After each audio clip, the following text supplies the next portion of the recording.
Hare Nama Hare Nama eva kevalam Kalo nasteva nasteva nasteva gatiranyata.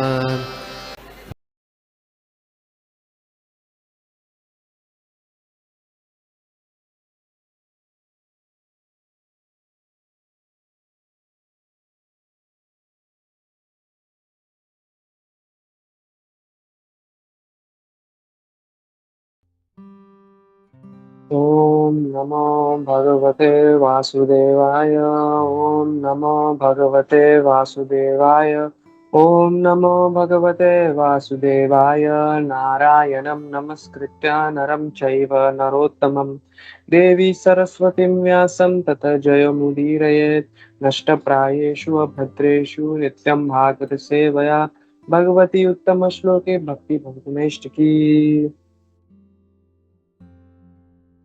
ॐ अज्ञानतिमिरान्धस्य ज्ञानाञ्जनशलाकया चक्षुरुन्मिलितं येन तस्मै श्रीगुरुवे नमः। श्रीचैतन्यमनोभीष्टं स्थापितं येन भूतले स्वयं रूप कदा मह्यं ददाति स्वपदान्तिकं। वन्देऽहं श्रीगुरु श्रीयुतपदकमलं श्रीगुरुं वैष्णवांश। श्रीरूपं सागरजातं सगण रघुनाथान्वितं तं सजीवं साद्वैतं सावधूतं परिजनसहितं कृष्णचैतन्यमेवं श्री राधा कृष्ण पादां सहगणललिता श्री विशाखान्वितं च। हे कृष्णा करुणा सिंधो दीनबन्धो जगत्पते गोपेश गोपिकान्त राधाकान्त नमस्तुते। तप्त कांचन गौरांगी राधे वृंदावनेश्वरी वृषभानुसुते देवी प्रणमामि हरिप्रिये। हरे कृष्णा। तीसरा स्कंद चौथा अध्याय श्लोक नंबर 21। न वयं प्रभस्तं त्वम्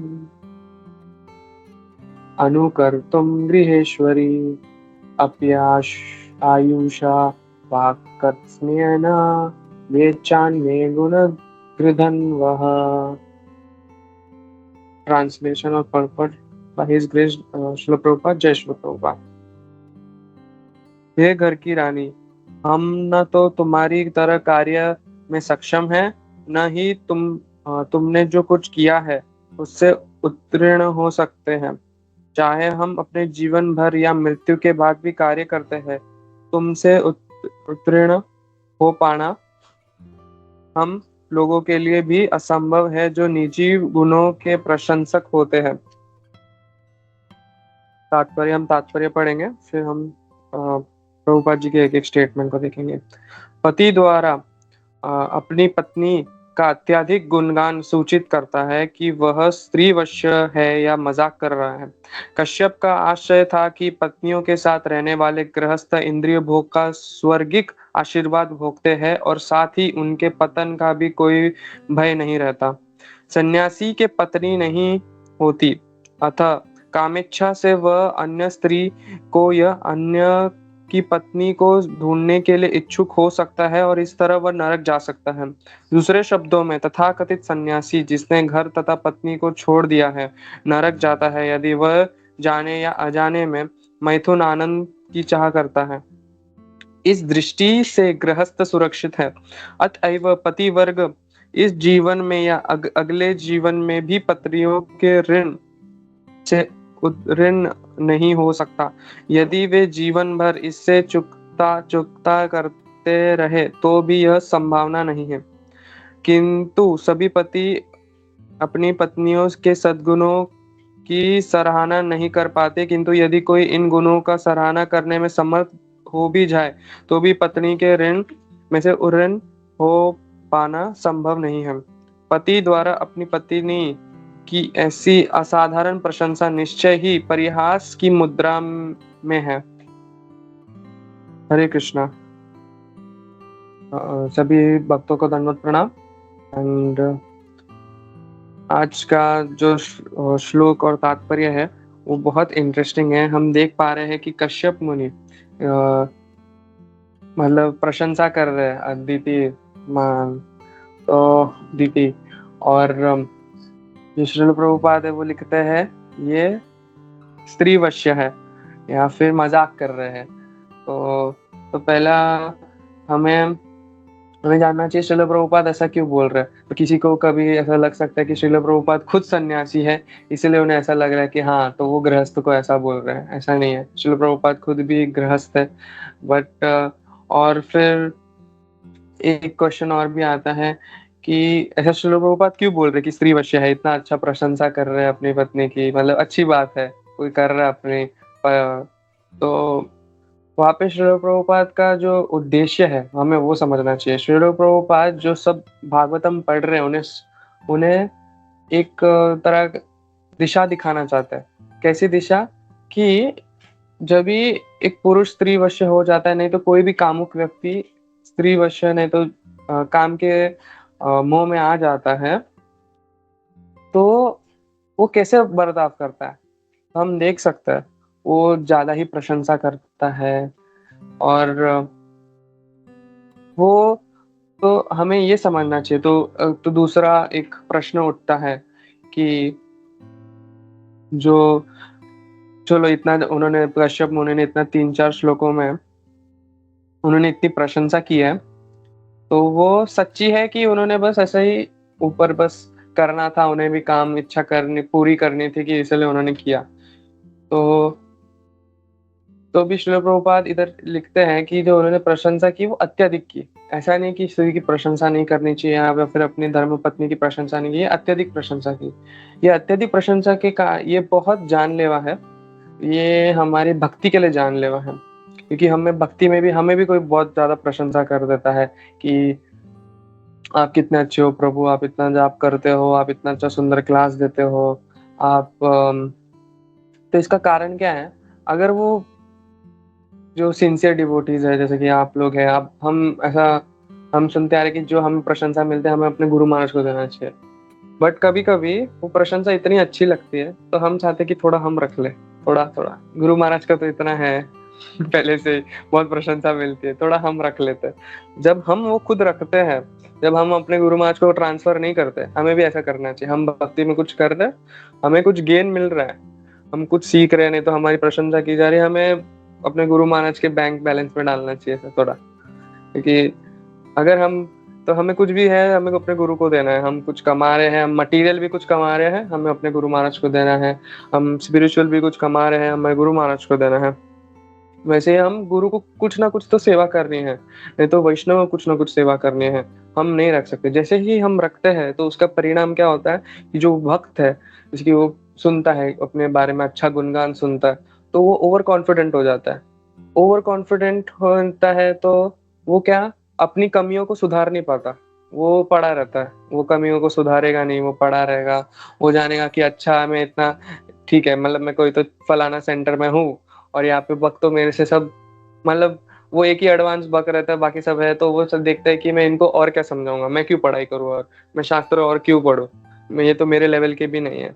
नहीं, हमें शास्त्र पढ़ना है क्योंकि हम जो चर्न करे उसको थोड़ा ऐसा मसले, वो जो शास्त्र में जो भी शब्द दिया उसको हमें जीवन में उतारे।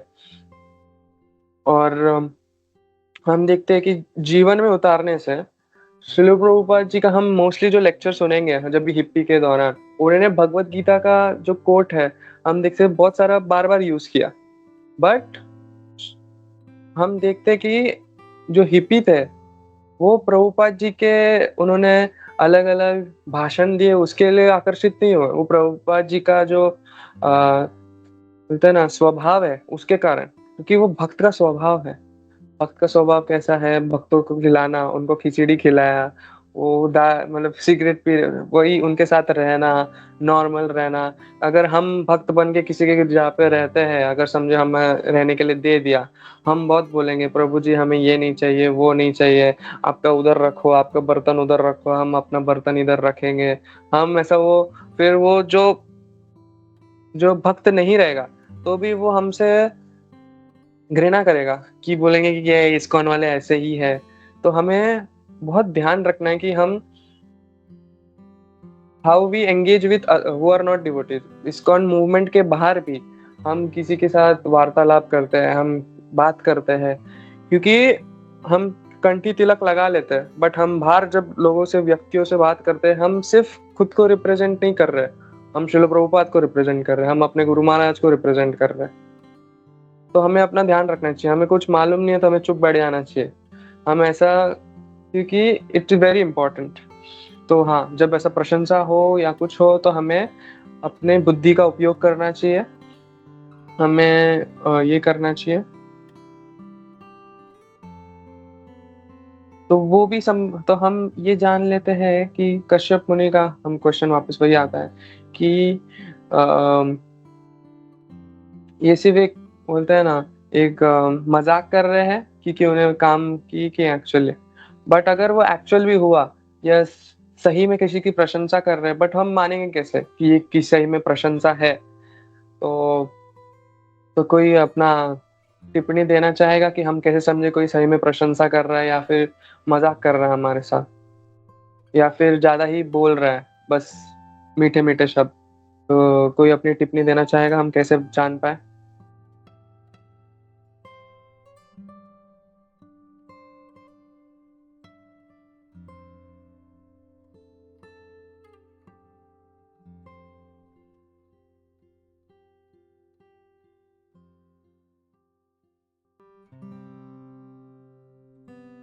हरे कृष्णा। तो श्रील प्रभुपाद यहाँ पे लिखते हैं कि जो कश्यप, तो हम पहले क्वेश्चन वो आता है कि हम एंड में देख लेंगे क्वेश्चन में। तो श्रील प्रभुपाद आगे बता रहे हैं कि जो कश्यप मुनि है, वो कश्यप मुनि कोई साधारण मुनि नहीं है, वो मरीचि के पुत्र है। और मरीचि, हम जानते हैं कि भगवत गीता में भी कृष्ण भगवान कहते हैं कि Marichi is one of the best sages. Marichi में मैं हूँ, ऐसा जितने भी ऋषि मुनि है उसमें मरीचि मैं हूँ। तो हम देख सकते हैं कि वो कितना, और कश्यप मुनि बहुत बड़े, हम कह सकते हैं कि वो भगवान, मतलब अपने बहुत बड़े ऋषि हैं। हम उनका सम्मान मतलब हम अपने शब्दों से नहीं कर सकते। और पर हम उनसे सीख सकते हैं कि एक क्षणिक जो काम हमें घेर लेता है तो उसके कारण क्या हो जाता है। यहाँ पे श्रील प्रभुपाद ये भी कहते हैं कि जो कश्यप मुनि, हम देख सकते हैं कि कश्यप मुनि की अवस्था, जो क्षणिक अवस्था है, उसमें क्या हो रहा है कि कश्यप मुनि भी सोचता है कि हाँ, मैं भी गृहस्थ हूँ तो मेरे पास भी ये ऑप्शन है। हाँ, ऑप्शन क्या है? भोग करना। कभी कभी हमारे में भी ये इच्छा आ सकती है कि हाँ चलो, मैं गृहस्थ हूँ, थोड़ा भोग कर लेता हूँ, क्योंकि हाँ मेरे को कुछ नुकसान नहीं होगा उससे। तो बट ये भोग के कारण हम क्या देखते हैं कि हम गृह मेदी बन जाते हैं। हमें भोग करना है बट हमें नुकसान नहीं होना चाहिए। तो हम भगवान को पूर्ण तरह से भूल जाते हैं कि हम भोग कर रहे हैं बट भगवान को भूल रहे, भोग कर रहे भगवान को भूल रहे। तो ये ग्रह मेदी का है। ग्रह मेदी से क्या होगा, जब वो भोग करता है, वो भगवान की पूजा पाठ करना छोड़ देगा।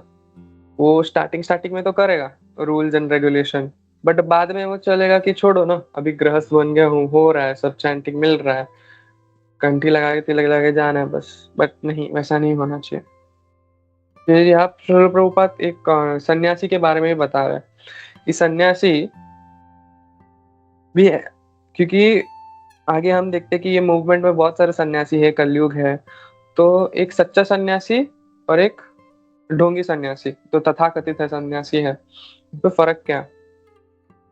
जो तथाकथित सन्यासी रहता है, वो तथाकथित में भी बहुत सारे अलग अलग रख सकते हैं कि उसने सिर्फ अपने इंद्रियों पे ही किया है और भगवान की तरफ पूर्ण तरह सरेंडर नहीं है। तो इसका जो ये प्रॉब्लम हो सकता है तथाकथित का, कि उसने सिर्फ अपने इंद्रियों को ही कंट्रोल किया है। अगर उसको, अगर कोई दर्शन शास्त्र में उसको पराजित कर दे और बोल दे कि नहीं तुम हार चुके हो, तो फिर वो अपने इंद्रियों को भी ये खो देगा। क्योंकि अगर, तो सबसे पहले हमें ये जानना चाहिए कि भगवान कहते हैं कि हमें अपने जो मन है, मन को जीतना है। जैसे वो, हम मन को नहीं जीतेंगे तो हम ये जो इंद्रिया उनको हम नहीं कर पाएंगे। हम भगवान ये भी कहते हैं भगवत गीता में, त्रियेश गुणमयी माया दुरत्यया। तो हम देख सकते हैं जो ये जो तीन प्रकार के सत्वगुण, रजोगुण, तमोगुण है, वो कितने भयंकर है। हम इससे जीत पाना बहुत मुश्किल है, कठिन है, बट वो तभी किया जा सकता है जब हम गुरु के आश्रय में हो, उनकी तरफ सरेंडर्ड हो। इसीलिए हमें सिर्फ प्रभुपाद जी यहाँ पे कह रहे हैं कि सन्यासी है तो एक गृहस्थ को भी एक सन्यासी के तरह रहना पड़ेगा, उसको अपना इंद्रिय भोग कम करना है। जैसे कि हमारे पास कुछ है तो उसका मतलब ये नहीं कि हमें उसको यूटिलाइज ही करना है। जैसे कि एक उदाहरण लिया जाए कि किसी के पास अभी कुछ धनराशि दी गई है, उसके पास बहुत सारी धनराशि दी गई है। अगर उसको उसका यूज नहीं करना है तो नहीं करना चाहिए, जरूरत नहीं है तो नहीं करना चाहिए उसके का। तो फिर अगर वो यूज भी करता है तो बहुत लोभी माना जाएगा। तो हाँ, तो श्रील प्रभुपाद ये कहते हैं कि sense control is very important. और श्रील प्रभुपाद ये भी कहते हैं कि हमें बहुत हमें धन्यवाद देना चाहिए अपनी पत्नियों को, हमारी धर्म पत्नियों को, क्योंकि वो बहुत कुछ अपने लाइफ में जीते हैं। जैसे कि एक्चुअली हमारे हिंदी के टीचर थे तो वो कहते थे कि जो स्त्री रहती है वो नहीं, जो बहू रहती है वो ना ही अपने ससुराल की रहती है ना ही अपने मायके की रहती है, क्योंकि उसने तो अपना मायका छोड़ दिया। और वो उन्होंने मतलब जो ससुराल वाले भी रहते वो कभी इतना जनरली एक्सेप्ट नहीं करता। तो वो किसका शरण लेती है? हम कश्यप मुनि ये भी हम देखते हैं पिछले श्लोकों में कि हम जनरली प्रभुपाद जी के नहीं तो सब भक्तों से सुनते हैं कि जो पत्नी है वो आश्रय लेती है वो पति का।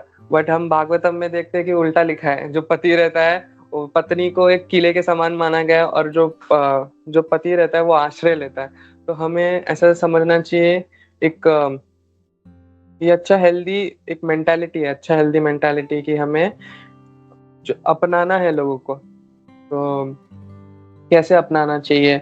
और कभी कभी ऐसा स्थिति आएगी कि एक बार अभोग लीला प्रभु बोल रहे थे कि एक बार उनके पास एक माता जी आई और माता जी उनको बोली कि ना जब भी मैं कार्तिक में जाती हूँ तो मेरे पति है वो मेरे को बोलते नहीं नहीं मेरे को कहाँ कहीं और घूमना है, तुम हमेशा कार्तिक में मेरे को वहां लेके जाते हो। तो अमोघ लीला प्रभु बोले ठीक है ये कार्तिक में उसको वृंदावन लेके जाओ, उसको किधर घूमना है उधर लेके जाओ। तो वो माता जी शौक हुए। तो प्रभु बोलते कभी कभी गृहस्थ जीवन में ऐसे कार्य करने पड़ते हैं कि तो हाँ, क्योंकि चैतन्य चरण प्रभु भी बोलते हैं हमारा भक्ति का लेवल और किसी और का भक्ति का लेवल में बहुत भिन्नता है, बहुत भिन्न है।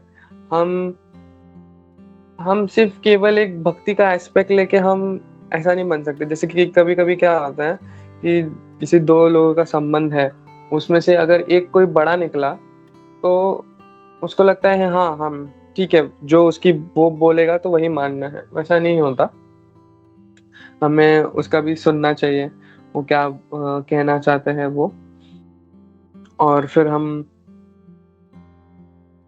हाँ, तो फिर मैंने चैतन्य चरण प्रभु के लेक्चर्स में ऐसा और जो 3-4 पॉइंट्स थे उसके अनुसार मैंने देखा है कि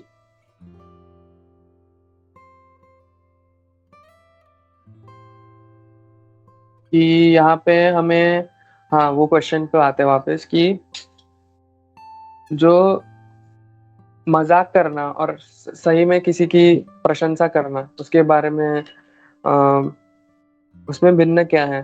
तो कोई बताना चाहेगा?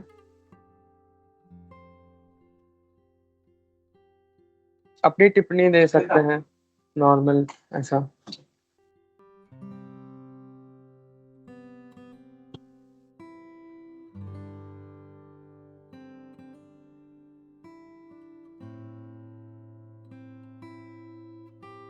हरे कृष्णा, कोई बात नहीं। तो हम देखते हैं कि जो जो तथाकथित नहीं तो जो ऐसे ही प्रशंसा करते हैं वो सिर्फ जब भी वो सिर्फ आपके अचीवमेंट देखते हैं, आप क्या जीते हो क्या नहीं जीते हो, तो ही आपकी प्रशंसा करते हैं। तो हमें देखना चाहिए कि वो आपने मेहनत की उसकी प्रशंसा नहीं करते, वो आप कुछ जीते हो। अगर समझो कि आप कुछ मेडल जीत गए तो आपको मेडल के लिए, अगर आप नहीं जीतते तो आपको प्रशंसा नहीं करता हो। क्यों? क्योंकि फिर वो, तो हम देखते हैं कि हमें कैसा भक्त बनना है। हम अप्रिशिएट करना चाहिए किसी के कमिटमेंट के लिए। कोई अपना जो 100% दे रहा है, जो भक्ति कर रहा है, जो 16 माला कर रहा है, वो बहुत प्रयास कर रहा है, वो प्रकृति के तीनों गुणों से लड़ रहा है, वो माया से लड़ रहा है।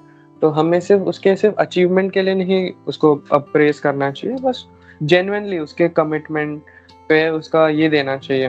जैसे कि हमारे जीवन में भी हम कभी कभी जो भक्त रहते हैं, नए भक्त रहते हैं, नहीं तो हम बस, हाँ तुमने 16 माला किया, वेरी गुड, हाँ हाँ, अच्छा तुमने ये किया, वेरी गुड। अगर वो समझो कि एक दिन वो नहीं किया 16 माला, उसने सिर्फ 2 माला किया, तो हम उसकी प्रशंसा नहीं करेंगे। नहीं, वैसा नहीं करना चाहिए। हमें बोलना चाहिए हाँ ठीक है, आज क्यों हुआ ऐसा, हमें जानना चाहिए कि क्या प्रॉब्लम है। तो ये सिर्फ एक, तो हम देख रहे हैं कि ये जो एप्लीकेशन है, जो हम देख रहे हैं अभी तक, कश्यप मुनि और दीदी का संवाद, ये सिर्फ सिर्फ एक पति पत्नी में भी लागू, सिर्फ पति पत्नी पे लागू नहीं होता। ये सारे डिवोशनल जो हमारे संबंध है, सारे भक्ति में जो संबंध है, हमारे इस्कॉन में जो संबंध है, वो कैसे होने चाहिए। क्योंकि यहाँ पे चैतन्य चरण प्रभु थे, उनके एक मित्र है वो जो पीएचडी कर रहे हैं। वो एक, तो पीएचडी में रिसर्च करना पड़ता है, तो रिसर्च में उन्होंने देखा कि जो ज्यादा झगड़े और ज्यादा जो लोग अलग होते हैं, वो रिलीजियस ऑर्गेनाइजेशन में होते हैं, और जो नास्तिक ऑर्गेनाइजेशन है वो बरोबर रहता है। तो उसका, तो हमें ये देखना चाहिए हमारे साथ ऐसा क्यों हो रहा है। क्या हम लोगों को बस एक ही पॉइंट पे लेके उन पे तंग करते हैं, नहीं तो उनसे वार्तालाप करते हैं।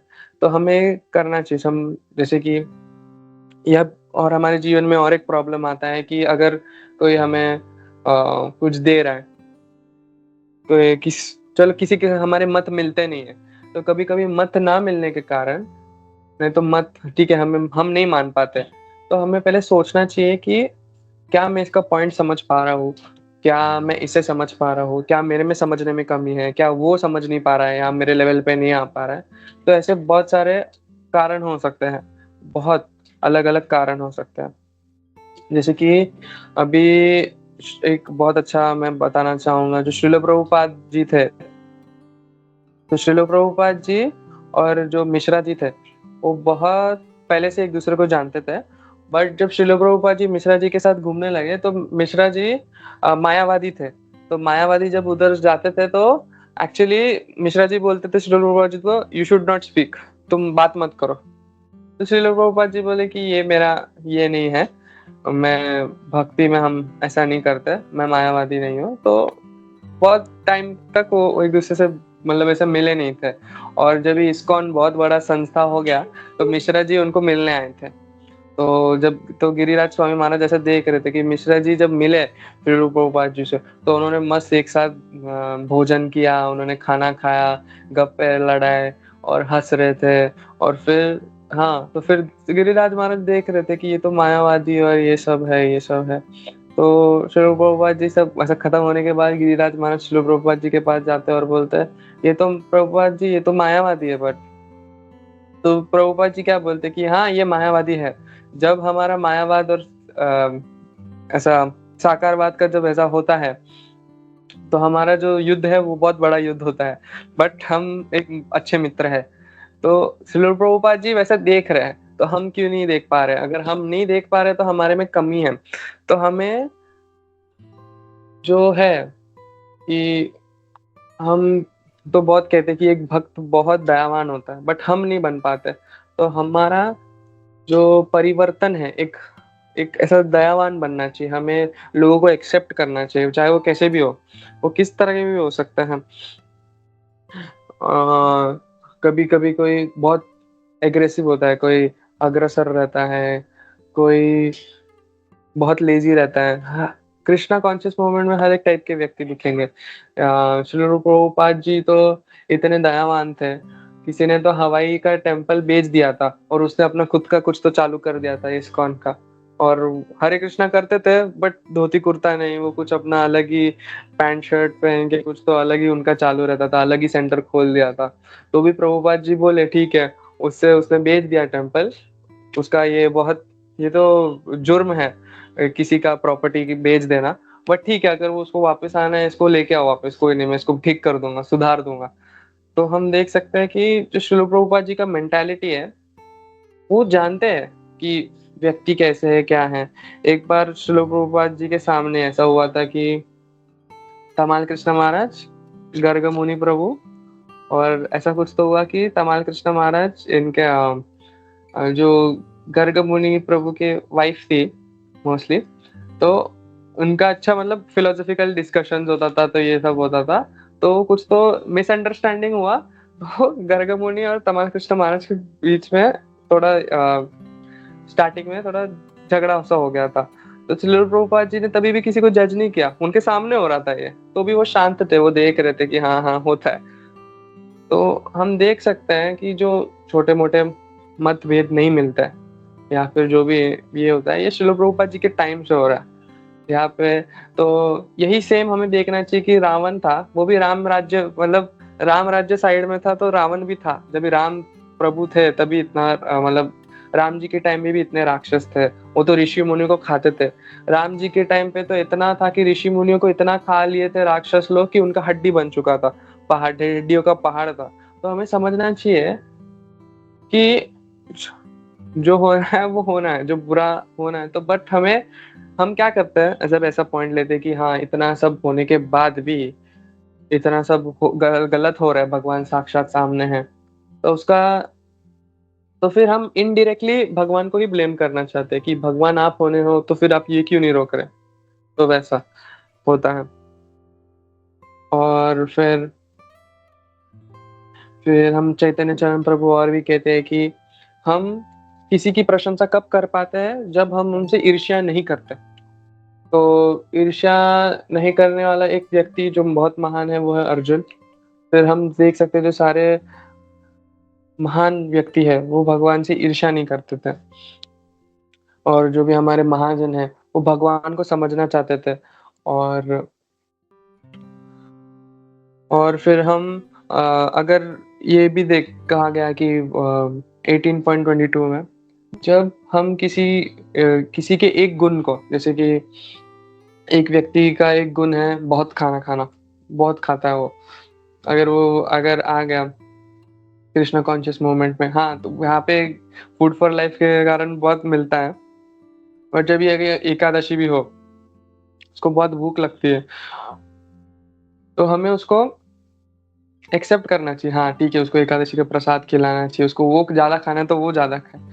हाँ बट किसी का, हमें उसको बेइज्जती नहीं करनी है, ना ही उसको निंदा करनी है, ना ही उसको नीचा दिखाना है कि तुम ऐसे हो, तुम्हारे सेंसेस कंट्रोल में नहीं है, वाचो वेगम जीवा वेगम सीधा कोट करने लग जाते हैं, वैसा नहीं। हमें थोड़ा हम नम्रता लानी है थोड़ा हृदय में। तो this was the whole session for me. अरे हरे कृष्णा, धन्यवाद। किसी की टिप्पणी हो क्या, किसी के हो तो प्लीज बताइए। हरे कृष्णा।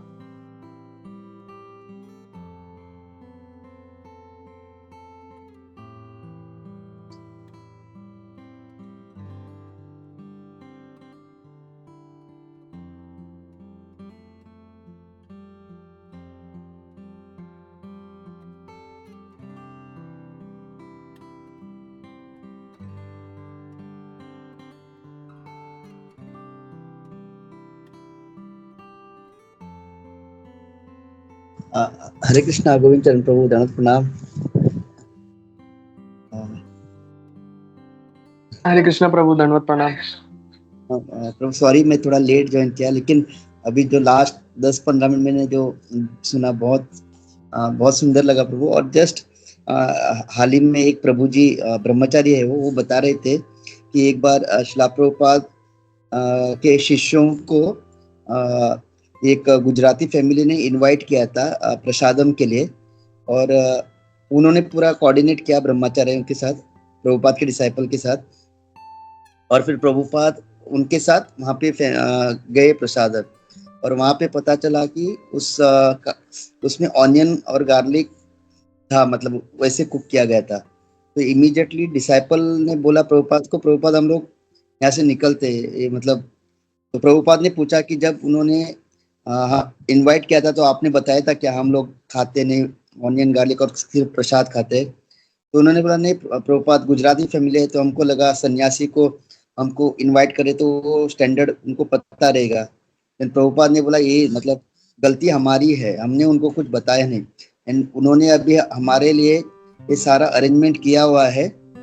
सो हम it will be not good कि हम लोग बिकॉज क्योंकि हमने भी कुछ नहीं बताया। प्रभुपाद ने वहाँ पे प्रसाद ने मतलब जो वहाँ पे कुक किया था वो खा के फिर वहाँ से निकले प्रभुपाद। मतलब वो बता रहे थे कि मतलब प्रभुपाद इतने मतलब कंपैशनेट और सेंसिटिव, मतलब फैनेटिक नहीं। मतलब उन्होंने बोला कि हमने जब नहीं बताया उनको नहीं पता, हमने खाली अज्यूम किया कि वो लोग हमारे स्टैंडर्ड जानते हैं, तो ऐसे वो बता रहे थे। तो प्रभुपाद ने वहाँ पे ही एट एंड फिर उनको मर्सी दिया, आगे चल के वो डिवोटी बने ऐसा। तो जस्ट एक बता रहा। थैंक यू प्रभु, हरे कृष्ण।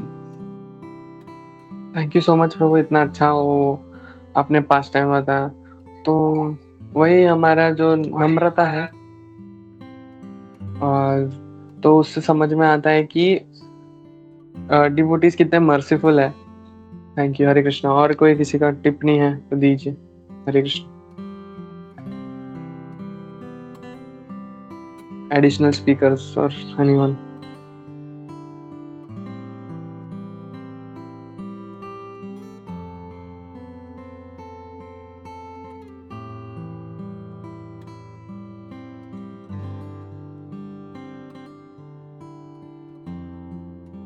हरे कृष्णा प्रभु जी, दंडवत प्रणाम। हरे कृष्णा प्रभु। मेरी आवाज आ पा रही है प्रभु सर? हाँ, अभी आ रही है प्रभु। ओके ओके, थैंक यू प्रभु। काफी अच्छा और इंटरेस्टिंग क्लास था और आपके अनुभवों के विपरीत था। That was the main problem प्रभु। लेकिन ये शिला प्रभुपाद जी की मर्सी है, प्रभुपाद जी की कृपा है। मुकम करोति वाचालम पंगुम लंघयते गिरिम। खैर ये तो हमारे ऊपर ही लागू होता है, लेकिन हम देखते हैं कि जो ब्रह्मचारी होते हैं, मैंने उस दिन भी यही बताया था, जैसे आप एक ब्रह्मचारी हैं अभी, तो ब्रह्मचारी व्यक्ति भी शिला प्रभुपाद जी की पुस्तक पढ़ के हर प्रकार का ज्ञान ले सकते हैं। कैसे गृहस्थ जीवन कैसा होता है, संन्यास जीवन कैसा होता है। तो मैं वही देख रहा था, जब आप क्लास देने से पहले मैंने इसको रीडिंग किया था इसको, तो ये जो श्लोक था, जो इसमें तात्पर्य शिला प्रभुपाद जी ने दिए रखा है, वो बहुत ही मतलब एक अलग तरीके का है कि किस तरीके से स्त्री पुरुष स्त्री को बताता है कि उसकी तारीफ करता है, उसकी प्रशंसा करता है, इस तरीके से जो बता रखा था। और स्त्री उसको बहुत हेल्प करती है। तो मैं वो देख रहा था प्रभु जी आज इस पे प्रवचन देंगे तो क्या बोलेंगे प्रभु जी, मैं सोच रहा था। लेकिन जो आपने बोला बहुत ही अच्छा बोला और बहुत ही सुंदर बोला। और आप रविवार को आते हो प्रभु जी, थैंक यू, हरे कृष्णा। और जो अभी सूरत माधव प्रभु ने भी बताया वो भी बहुत अच्छा बताया। इससे हमें देखने को मिलता है कि अगर हम प्रचार करने जाएंगे कहीं पर भी, तो हमें प्रैक्टिकल रहना पड़ेगा। कहीं कुछ ऐसा मतलब लचकपन रहना चाहिए, कहीं भी कुछ भी मुड़ जाए, लेकिन अपने उद्देश्य को ध्यान में रखते हुए कि हमारा उद्देश्य क्या है उसको नहीं भूलना है। नियम आग्रह है, और नियम आग्रह है जो हम उसमें पढ़ते हैं कि नियमों को भूलकर, उद्देश्य को भूलकर नियमों का पालन करना ना, और केवल नियमों में ही लग जाना। तो उसी तरीके से हमें प्रभुपाद जी ने सिखाया कि अगर उनके घर पे बन भी गया और उनको आगे जोड़ना भी है, तो एक बार हमको थोड़ा सा झुकाव आना पड़ेगा। जैसे हम व्यापारी लोग हैं, बिजनेसमैन लोग हैं, हमने किसी को कोई चीज बता दी कि ये चीज 120 रुपए की है, और हमें पता है कि ये हमारे पास 70-80 रुपए की आई भी है और हमें 100 में भी देना है, तो वो बोलता है नहीं हम तो इतने देंगे, और हमें पता होता है कि हमें देनी है उनको ये चीज, वो भले आईवी रेट में भी देना पड़े, निकालना है इस माल को हमें, तो हम उससे थोड़ा बार्गेनिंग करके दे दो आके खत्म करते हैं, उसको छोड़ते नहीं है ग्राहक को। तो उसी तरीके से हमारे प्रचार में हमारे सामने आए तो उसको कैसे भी येन केन प्रकार करके हमें उसको प्रचार करना है। ये नहीं कि हमने जो बोल दिया बस वही है, 4 नियम 16 माला है जो यही सब कुछ है, नहीं, थोड़ा ऐसा वैसा करके हमको उसको कैसे भी खींच के लाना है उसको भक्ति में। थैंक यू प्रभु, हरे कृष्णा प्रभु, गोविंद चरण प्रभु, हरे कृष्णा। हरे कृष्णा प्रभु, थैंक यू, आपका इतना इंसाइट दिया आपने प्रभु। और फीकने लायक है, वो लचकपना रहना चाहिए, वो बहुत अच्छा वर्ड था। हरे कृष्णा।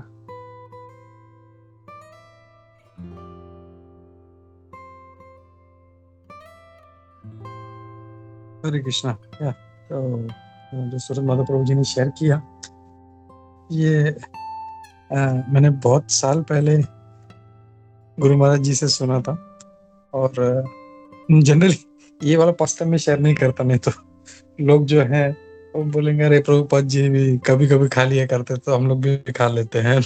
तो वो एक क्या है ना, कोई इसको गलत तरीके में ना ले ले। तो बस इसमें ये मैं यहाँ पे पॉइंट हाईलाइट करना चाह रहा था कि प्रभुपाद जी का कंपैशन था, वो उनका करुणा था, जिसकी वजह से उन्होंने वो खा लिया। ऐसा नहीं था कि वो कभी कभी चला लिया करते थे। लेकिन अब हुआ था कि जो उनके शिष्य थे, जिसने कोऑर्डिनेट किया था, वो बताना भूल गया था। तो अब जिस फैमिली ने वो अरेंज किया है, वो उनको उनका दिल नहीं दुखाना चाहते थे। बोले इतना कुछ अरेंज किया और कोई खाए नहीं तो अच्छा नहीं लगता। तो जस्ट वो उनका मान रखने के लिए। और जैसे हम लोग देखेंगे प्रभुपाद जी का जो अप्रोच था, वो ऐसा था कि मतलब ऐसा प्रचार करते थे कि लोगों को वो फेवरेबल बनाते थे। कभी जैसे मधुसूदन प्रभु जी बोलते हैं ना कि Prabhupada ji was a very compassionate and वो मतलब ऐसा कट्टर नहीं थे कि मैं इन राक्षसों से या मायावादियों से मिलने जा रहा हूँ या मटेरियलिस्टिक है इनसे मिलने जा रहा हूँ। ऐसा नहीं था। वो उनको जितना हो सके वो उनको मतलब अपना करुणा दिखाते थे, उनसे मैत्री भाव में उनको प्रचार। तो ये था कि अगर वो वहां पे उस दिन अगर नहीं खाते तो हो सकता है कि वो फैमिली फिर कभी इस्कॉन को के भक्तों को नहीं बुलाती या वो उसको ज्वाइन नहीं करते। लेकिन वो श्योर उस भक्त को भी पता, जो फैमिली थी उनको भी पता चला होगा कि ये लोग नहीं खाते, लेकिन फिर भी प्रभुपाद जी ने खाया तो उनको कितना उनको अप्रिशिएट किया होगा कि देखो मतलब हमारा मान रखने के लिए उन्होंने कितना किया। एंड बिकॉज ऑफ दैट वो लोग जो थे वो इस्कॉन से जुड़ गए। तो दैट इज वेरी इंपॉर्टेंट। हम लोगों को खाली मतलब फिलोसफी नहीं झाड़ना है कि सुबह 3 बजे उठो, 16 माला करो, 32 माला करो।